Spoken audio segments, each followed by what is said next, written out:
I think one of the things too to think about, um, so yeah, I've got tons of clients that have done this very common structure where they got the real estate company renting back to the operating company.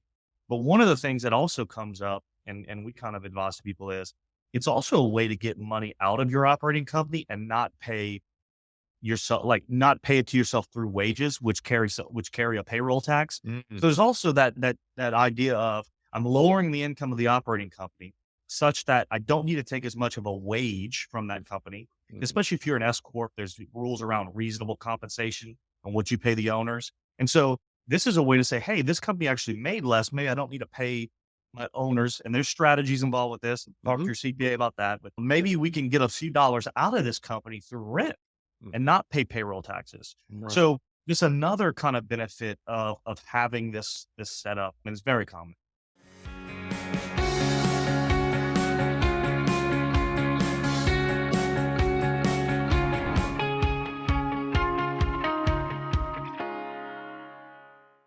Hey, welcome, listeners. Today, I have the distinct honor and privilege of having as a guest today Marcus Mire, the founder and CEO of Mire Group CPAs, and also the host of the podcast Make It Count in Business and Life. Marcus, welcome to the show today. Thanks, Paul. Glad to be here. Yeah, yeah. So I want to dive in today. Today's topic is around the idea of from a CPA's perspective, a business advisor's perspective, what are some of the advantages and benefits of buying the building that your business operates out of, or maybe finding a building to move instead of paying rent for years and years and years. I mean, you own your own house, right? There's a lot of reasons why you own your house versus rent your house. The equity appreciation, tax advantages, the control, the pride of ownership, but why not own your own building? And talk to us about that a little bit. Yeah, so it's funny you're asking that because before we hit the record button, I was talking about buying my own building. So I'm kind of in this same place, opportunity of buying my own building. And obviously you mentioned them, appreciation. You're paying, you switch from paying rent to paying principal, right? And building some equity in your own place. But the tax benefits are really great. Real estate's one of those places where if you've gotten into it from a tax perspective, you know this about how tax advantaged it is. But one of the particular advantage of an owner occupant is the ability, assuming you as the business owner and the real estate have the same ownership, right? Which all affords a really great planning opportunity is to very common structure. You buy your real estate in an entity and you rent it to your operating company. So very common structure.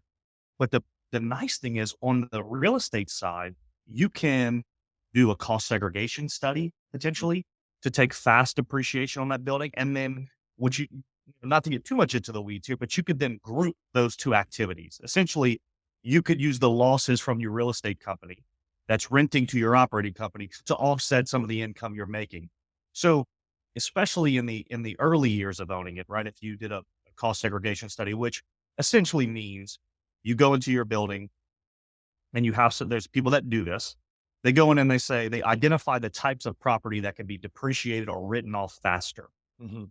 And what that does is it gives you a much faster depreciation deduction than than you normally get with commercial real estate. Cause that's normally you write it off over 39 years. Mhm. So if you think about it, $1 million building over 39 years is roughly $25,000 in depreciation a year. But what if you could take that $1 million building and isolate 250 to 300,000 of property that gets faster depreciation? Mhm. Now you're on to something. Now you really created this into a cash flow vehicle through tax savings. And so that's a really great strategy on the front end, notwithstanding the benefits you mentioned of just simply owning the asset, getting the appreciation and building equity. Okay, right. So just to dial it back and slow it down a little bit for the Yep. people that are like me, who hire somebody like you, right? To walk Right. me because, Yep. we're busy, us business owners, and you of course are a business owner as well, but we're busy running our business, right? We're staying in our lane, we're trying to grow, we're trying to pay employees and all that. And so this idea, I have my business, which is an operating company, owns this building that I now walk around in every day that my feed and my employees are walking on. Okay. Right. So now instead of paying rent to somebody else, I'm paying rent to this, to this Correct. other entity that I own, Right. And so now I can help defer some taxable income here because of the Yeah. building here?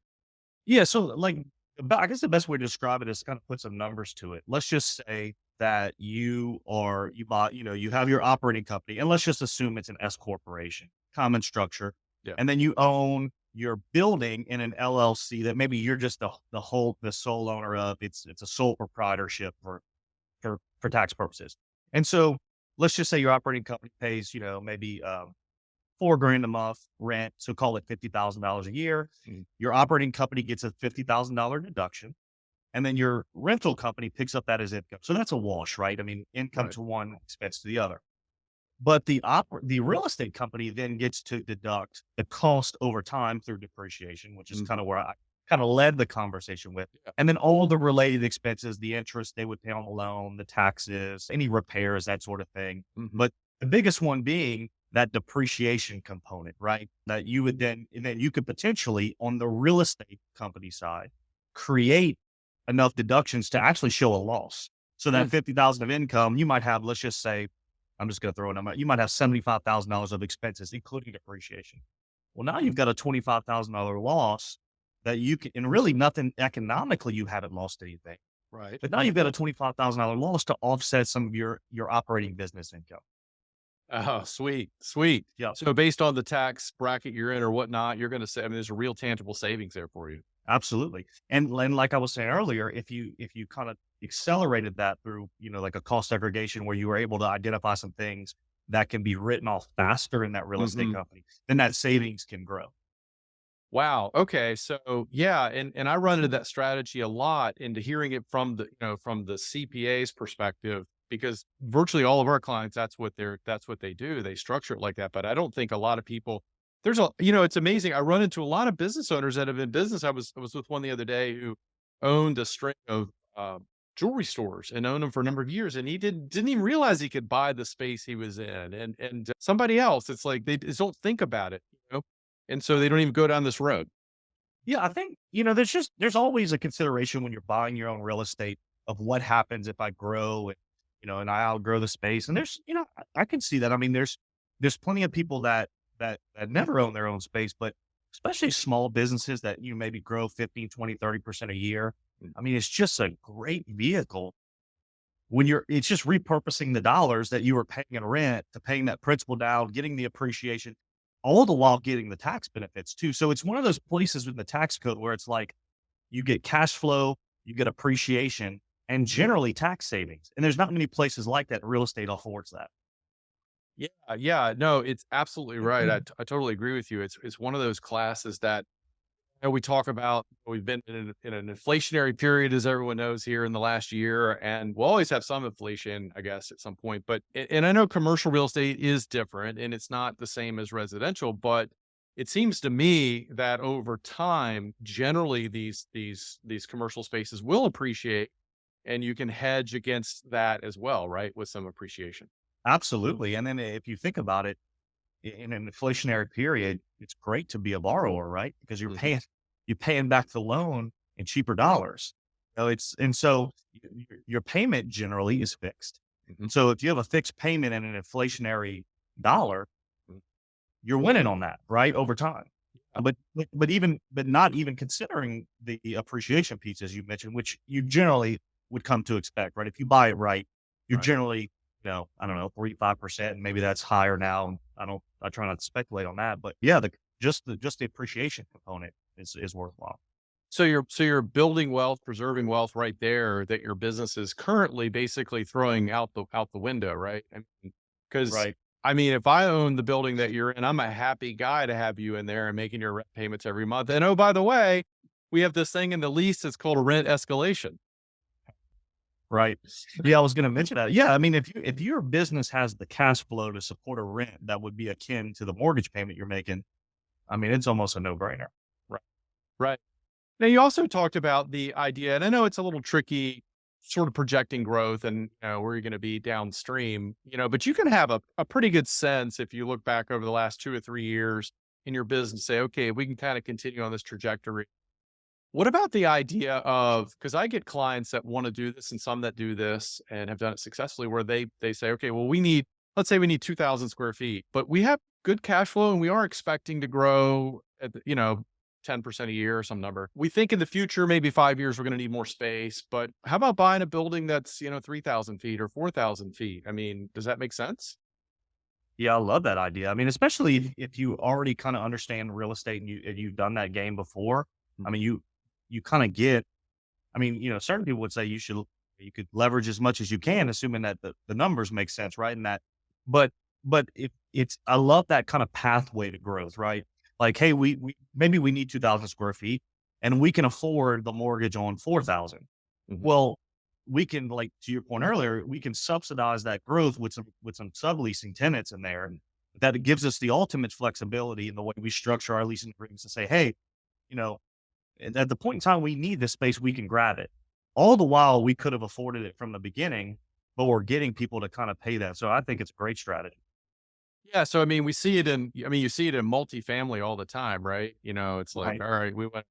I'll have clients too that have bought like a 4 unit, small multifamily, and particularly some of them starting their investment career. They're like, okay, I'm going to move into one of these units and get the best financing I can get, right? Have the Yeah. other three tenants pay the freight, and then eventually move out to another building or whatnot. If because I mean, right? If your business continues to grow and maybe 5, 6, 7 years down the road, now I've utilized all my space. You can kind of do the concept again, right? Absolutely. Yeah. And you're building your portfolio and diversifying. I mean, a little bit. I like after going through the 2007 global crisis. I like the idea of diversification. So having some residential real estate, some residential investments, some commercial, different segments and so forth but again, particularly owner occupied. We're paying the freight anyway, right? I mean, Right.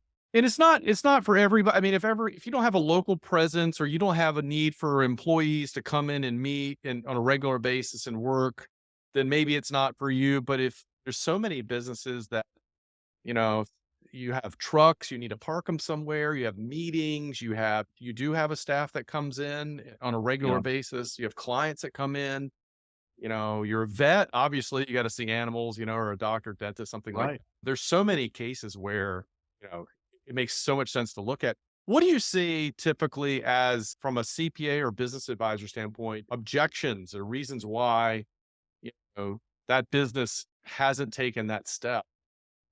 Man, just comfort. They've been there for years, and Mhm. I think you mentioned earlier, I think in your jewelry store example, just never thought of it, never even considered it, or maybe just thought maybe that's too nuanced or complicated for me. But man, I think the reasons not to do it are far less, right? I mean, it's just especially if you can afford the rent, and the mortgage is comparable. Mhm. I mean, and I guess it and then we were talking about earlier about kind of creative ways to finance it, right? Where there's programs where you can get cheap down, you know, where you can get small down payment, from anywhere from no down, nothing down to 10% down. I mean, I've heard that argument before, like, maybe my cash, if I got to put 20, 30% down, is better used in another investment. But shoot, if you can get it to where you can lower that down payment, lower the threshold of cash you have to come up with, well, now it even makes the deal sweeter. Again, assuming you can afford it. But a lot of times those tax benefits kind of make up some of the cash flow. And so, Yeah. Yeah, I mean, yeah, exactly. I didn't mean to cut you up. Absolutely. yeah, The tax benefits, offsetting for maybe additional cost in the lease in the short run. And then the long run, you've got the other benefits that are playing out. and you should factor that in. I mean, you should absolutely look at what the tax savings, because it's a tangible, it's a real. If getting into this deal is going to save you, let's just say $12,000 a year in taxes, well, that's $1,000 a month toward the mortgage, essentially, Right. the way you can think about it. So it's like, man, I can afford maybe $1,000 more when I factor that in. So definitely, the reasons not to do it I think are far fewer.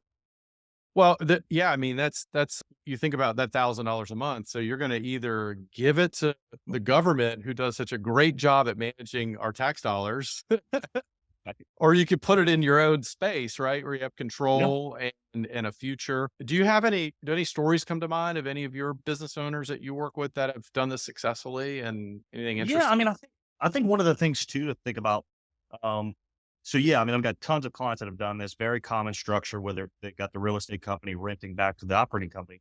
But one of the things that also comes up, and we kind of advise to people is it's also a way to get money out of your operating company and not pay yourself, like not pay it to yourself through wages, which carry a payroll tax. Mm, So there's also that idea of I'm lowering the income of the operating company such that I don't need to take as much of a wage from that company, mm, especially if you're an S corp. There's rules around reasonable compensation and what you pay the owners, and so this is a way to say, hey, this company actually made less. Maybe I don't need to pay my owners, and there's strategies involved with this. Talk to mhm, your CPA about that, but maybe we can get a few dollars out of this company through rent mm, and not pay payroll taxes. right. So just another kind of benefit of having this setup, and it's very common. Oh my gosh, yeah, I mean, it's wow. I mean, one story comes to mind too that's similar in terms of like a retirement issue for somebody, and you probably got examples here. I have a friend that bought a building. She's a doctor and bought the building about 15 years ago, and of course, she was paying rent, so she's now starts, paying herself in this one of the structures you talked about. Fast forward 15 years, which comes, believe it or not, I can't believe that I'm 54, but anyway, my daughter's in college. It'll come. So Absolutely. buildings paid off. A larger practice came and bought her practice. She's still operating for a couple of years. It's kind of a working her way out. But the upshot is buildings paid for. All the clients, they're used to coming into that location, or patients, I guess, in that location. And so they're keeping it, and they're going to pay her a nice, 10 plus $1,000 a month rent stream on the building for, in perpetuity. No, it's almost like on the back end you can build an annuity, right? I mean, it's really a great tool, and you hear this with so many people. Zach's story you just mentioned, where it's like somebody bought my business and it's a sale with a lease back, or Mm, it's just lots of examples where the real estate on the front end maybe provided some tax benefits, and also repurposing dollars that you were paying in rent, paying principal, and that's great. And then on the back end, you see this paid off building, appreciation, now a cash flow vehicle to use, like you said, potentially in retirement or just to do whatever you want with. yeah, that's right. Do whatever you want. You got lots of options. You could, I assume, do a 1031 exchange at some Yep. point. Can you just address that real quick in case people don't know what Yeah. that is? Yeah. 1031 exchange is essentially where you buy a piece of real estate. And I think the best way to do it, I always like to give examples. Let's just say you buy a commercial building for $300,000, it appreciates to 500,000 and you want to sell it. And so while you could pay tax on that gain, right? The difference between ultimately what you sell it for and then no, not what you pay for, but what you pay for less the depreciation you take. But you say, hey, I want to buy another piece of real estate. I'm really just trading up. What you can do is you can take the proceeds from your sale of your property and invest that into a new property. Mhm. And it has to be, there's some rules around it, but generally speaking, it has to be at least as much as you're selling the old property for. So if you sold for 500, you'd at least need to buy a $500,000 replacement property. But what happens is you don't recognize that gain. That gain then gets transferred to the new property in the form of a reduction of its basis. Mhm. Not to get all CPA talking, but essentially you've deferred the gain, right? You've said, now that new property, I have a lower basis in it, but I have yet to recognize that gain and pay taxes on it, Mm, which is I think is the point you're getting at. So that's a really great strategy. Another strategy is now you've got a great asset to leverage.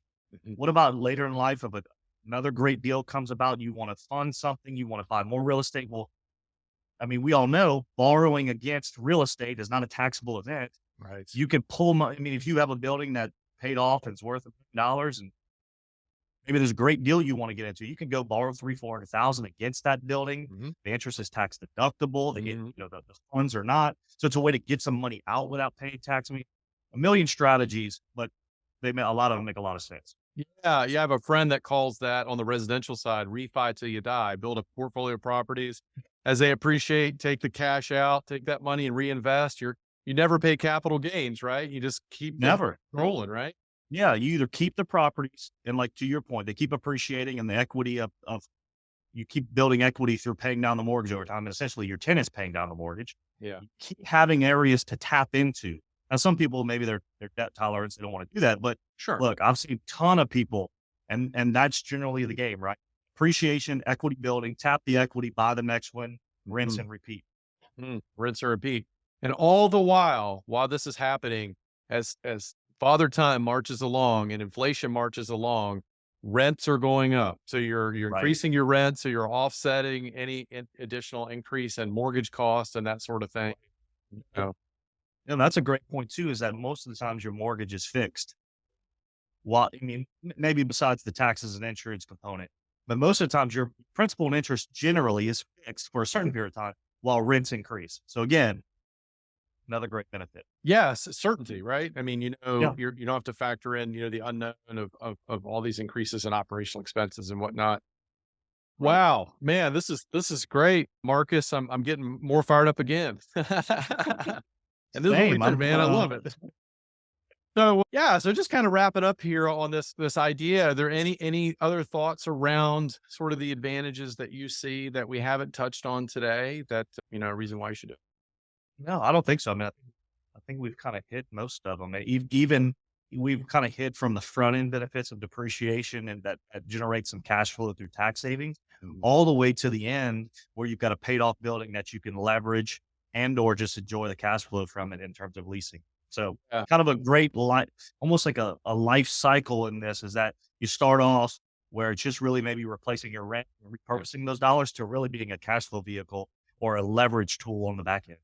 Yeah, yeah. Wow. No, I mean, that's absolutely awesome, and I think it's been a great conversation. We didn't get into a lot of the qualitative reasons, but there's a whole host of those as well. Like, you can beat your chest to all your friends that don't have their own building and say, "Look at me."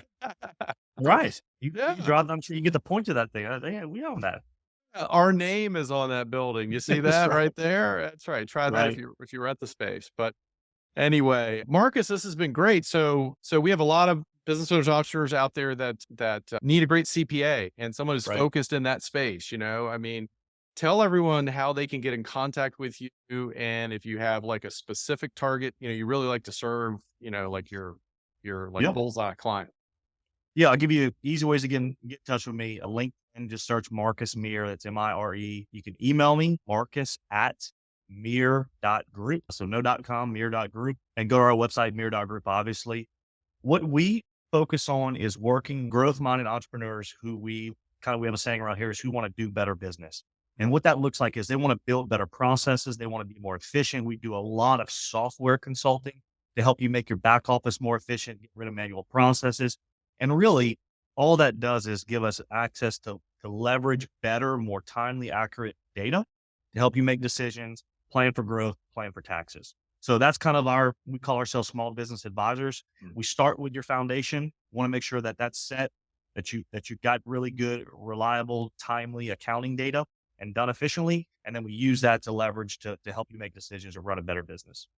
I love that focus, by the way. Do you do accounting, bookkeeping as well for some We do. clients? Okay. Yeah. And really just under the thinking of we've got to get you good data. The foundation, and it's really why we moved everything cloud. We can do things faster. We plug into so many different applications. Or we use Zero as our accounting software pretty much predominantly. But yes, we do accounting for people. But the reason is because we've got to get good data. Look, if we're a CPA firm, we got CPAs here, we can do your accounting. We love to do that because it gives us timely, accurate data to help you better. Right. And garbage in, garbage out, right? So if we're screwing it all up Absolutely. on the front end, then it doesn't really matter what you do on the back end. And it's funny, it's a lot of CPA firms have gotten into what they call CAS or client accounting services. It's a major growth area because they were trying to advise their clients and they realized, well, the data stinks. They don't have a bookkeeper or they've got somebody in the bookkeeping position that really shouldn't be Yeah. there. So Yeah. let us take that over, build you a better process. Now we've got hard, reliable data we can help you on. Yeah. I see that. I see that a lot. I have a Oh, yeah. client I'm working with right now. It's their builder, and I get these P&Ls, and I'm like, this doesn't make any sense at all. What do you do? But anyway, Yeah. so I think that's critically important. That's super helpful. And absolutely anyone, if you're listening, you need to reach out to these guys because you need it right from the beginning. That way you can sleep at night and you can make better decisions at the end of the day, right? Absolutely. So, well, Marcus, this has been awesome. I appreciate your time and expertise Yeah. today, man. Yeah, it was great. I enjoyed the conversation. I appreciate it. Absolutely.